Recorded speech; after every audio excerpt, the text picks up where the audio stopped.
हरियाणा के भिवानी के गांव सै में 1.5 साल की बच्ची और उसकी मां कविता की संदिग्ध परिस्थितियों में मौत हो गई। दोनों के शव घर में जली हालत में बरामद हुए हैं।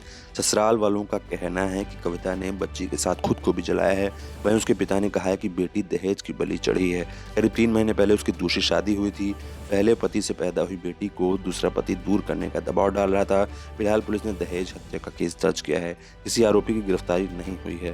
फिलहाल अंदेशा यही जताया जा रहा है कि बेटी को दूर करने का तनाव झेल रही कविता ने हत्या और आत्महत्या जैसा खौफनाक कदम उठाया है। सच्चाई तो पुलिस की जांच में सामने आएगी। भिवानी के गांव सैब में मासूम बच्ची और उसकी मां कविता की जली हालत में शव मिले तो सनसनी फैल गई। सूचना के बाद सदर थाना एसएचओ पवन शर्मा मौके पर पहुंचे और एफएसएल टीम को बुलाया। पुलिस को बताया गया कि मृतका सतपाल की पत्नी है।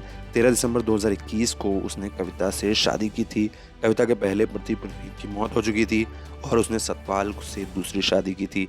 1.5 साल की बच्ची उसके पहले पति की संतान थी, जिसे वो साथ लेकर आई थी। शादी को अभी करीब 3 महीने ही हुए थे कि कविता ने अपने 1.5 साल की बच्ची के साथ तेल छिड़ककर आग लगा ली। आग लगने के बाद माँ बेटी दोनों की मौत हो गई।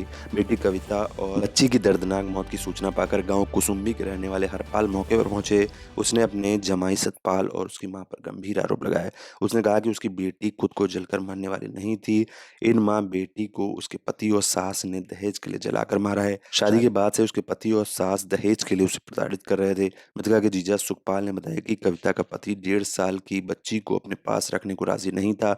वो उस पर दबाव बनाए रखा था कि उसे मायके में या फिर अपनी पहली ससुराल में छोड़कर आए। इसके लिए कविता को वो तंग करता था।